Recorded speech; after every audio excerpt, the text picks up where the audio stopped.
of the United States, of Australia and the southern coastlines of Australia as well. Now Nala here is out here today to show you all the life of a seal. So often when we think of our seals, we do think of them in the water, but they do actually spend a lot of time on land as well. As you can see, land is where they get their best rest. It's also a really good place for them to groom that thick coat of theirs. It might not look like it, but Nala does have one really thick layer of fur, which is what makes her a sea lion.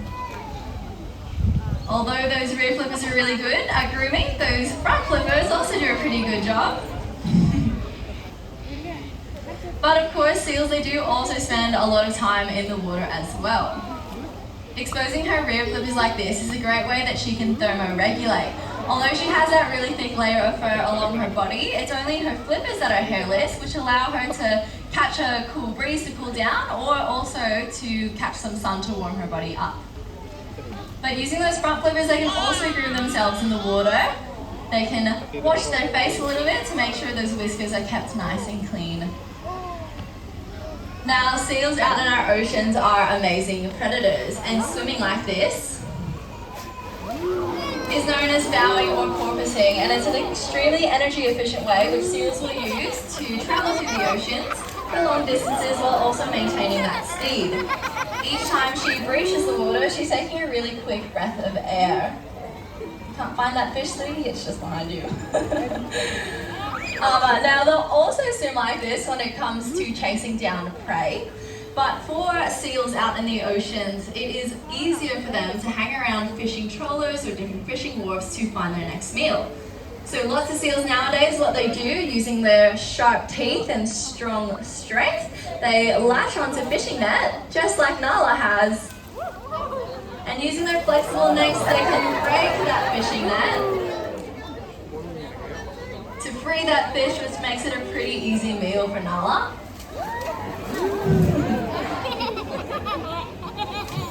However, what can happen is that this fishing net, it does then turn into marine debris, and this debris is impacting lots of marine life. The same way it's gotten entangled with Nala today. Now, if this was a younger seal, something like a seal pup, as that seal begins to grow, that netting doesn't grow with that seal. So unfortunately, it can mean a pretty sad ending for that animal. But luckily for Nala, she does have Keeper Jake to help free her from that netting. So we'll free her from that netting. Let's give her a big round of applause. I think she's done a great job. In fact, we have a big bucket of fish waiting for her. So you may have noticed just how easily our seals catch the fish as we throw it to them.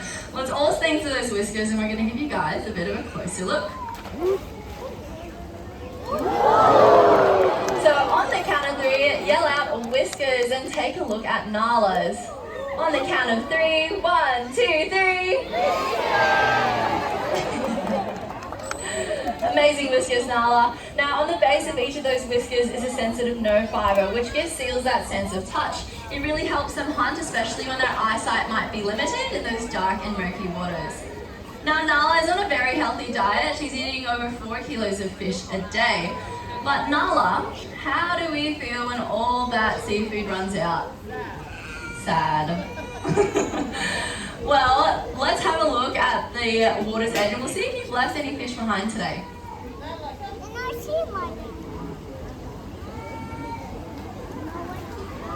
Alright, can you see any fish in the water, Nala?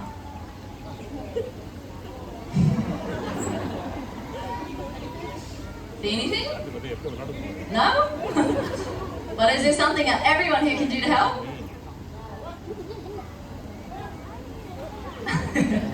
A very softly spoken yes. Now, human impact is one of the biggest threats that seals and other marine life face, but in particularly it is overfishing. It's becoming harder and harder for seals to find their next meal, but there is something that we can all do to help. The next time you're out shopping for seafood, look out for the MSC bluefish tick. Which one's that, Nala? MSC stands for the Marine Stewardship Council, which is an organisation that works with fisheries to to ensure that the way they're collecting the seafood is by using sustainable practices. So that's leaving fish out there, not just for seals, but other marine life and us as well, making Nala a very happy seal. Can we see that happy face? Amazing work. Well, that is all from Nala today, so let's give her one last round of applause as she makes her way out. Amazing work, Nala. Now, the next seal that will be joining us is a seal that has been relocated to us here at Taronga Zoo. His name is Pepper and he is a Californian sea lion.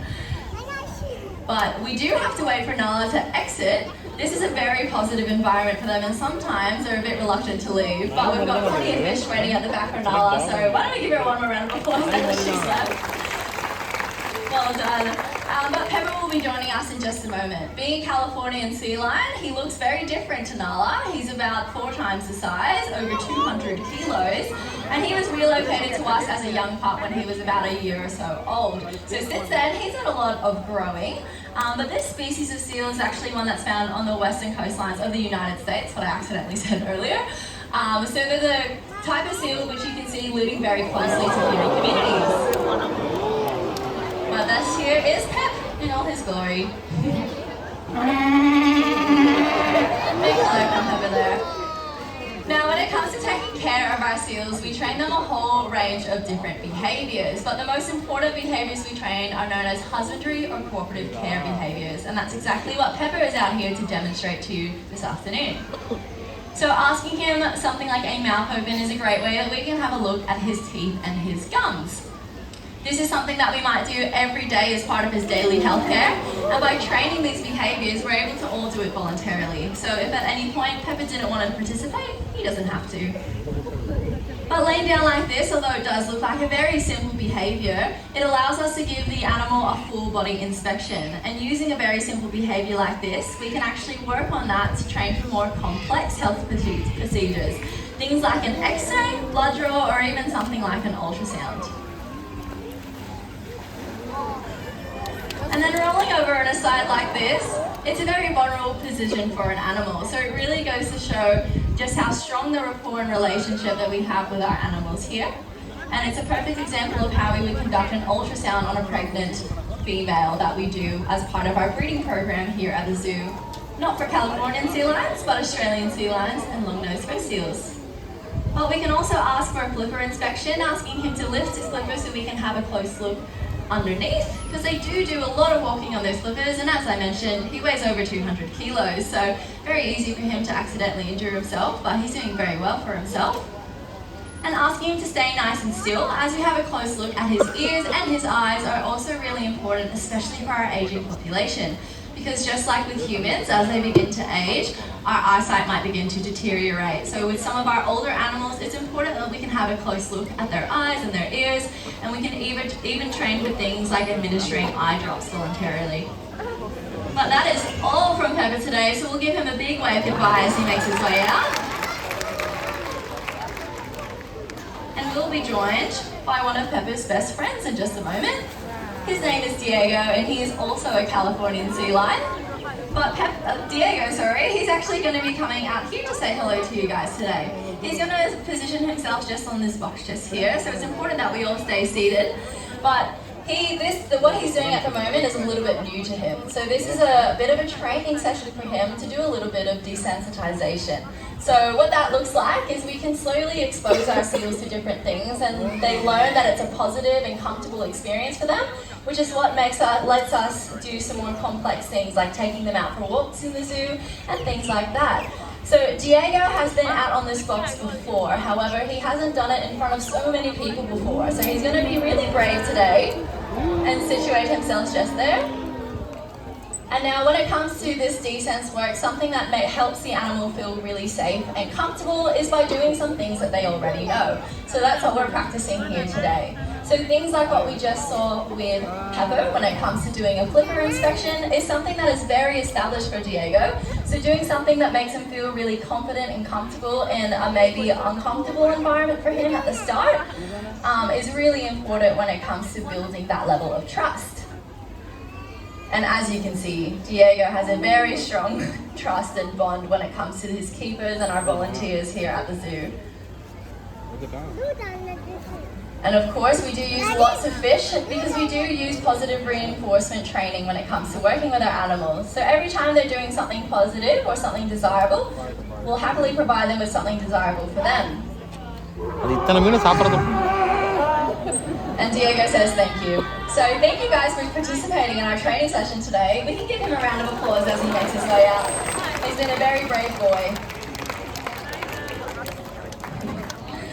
Now, we do have one last seal that will be coming out to join us, and her name is Amali. And Amali is also an Australian sea lion, similar to Nala. In fact, Amali is actually Nala's daughter.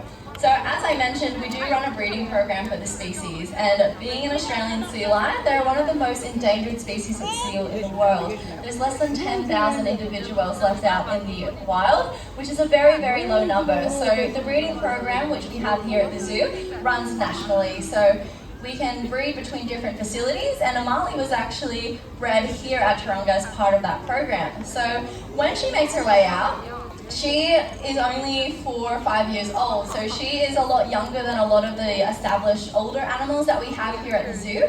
So she's still in a lot of the early phases of training. She knows quite a lot of things, however, what we'll be witnessing is another one of those training sessions with her this afternoon. So when it comes to all the training that we do, although it's important that we train for those voluntary health procedures, things like those husbandry or cooperative care behaviours, it's also important that we can train them things that keep them mentally and physically stimulated. So that's exactly what Amali will be practicing today. One of the behaviours we train for is known as a high bow, which is something you'll see at the end of the presentation, which is when they jump out of the water and touch their nose to that buoy hanging above the water. Now, Amali knows this behaviour, but she's learning it in a different context today. Usually, she jumps off the wharf into the water, touching her nose to that buoy, but today she's actually learning to do it from the water. So because of this, we take a few steps back because it can be a little bit tricky for them. So a part of the training process is actually using a target pole first. They're trained to touch their nose to that white ball that you see at the end of the pole, which is really useful when it comes to helping to guide her to that buoy. Once she starts to pick up on the fact that what we want her to do is touch her nose to that buoy, that's when we can actually fade the target pole away. And you'll see that established behaviour at the end of today's presentation. So at the moment, even though she knows how to do it, we like to take a few steps back to make it really easy for them so that they can start to understand what we're asking of them. Because doing it in a new context can sometimes be a bit confusing for them. But it's really good to give them these challenges. Well done. It's really good to give them these challenges, to provide them with these problem-solving opportunities. These are the things that keep them mentally stimulated. So by coming up with different ways that we can train behaviours and challenge them mentally is one of the best ways that we can take care of such an intelligent animal. Here she comes again. Oh. Well done. Let's give her a round of applause. She's doing a really good job. We'll still do a few more reps though, I think. So we'll see how she goes. One more rep. And let's make this one your best, Amali, and we'll give her a big round of applause once she reaches. Oh. Well done. Well, it's all a part of the process. Training, it takes a lot of time and it also takes a lot of trust. And Amali's doing a really good job learning these new things. So we'll say goodbye to her as she makes her way out. Well done. Now, we want you guys to stay right where you are because our seals and their trainers will be coming out for their final farewells. Just remember that the next time you're out shopping for seafood, look out for the MSC Bluefish Stick and you two can all be a champion for the wild.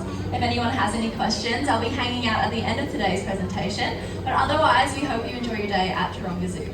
Bye.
pertanyaan.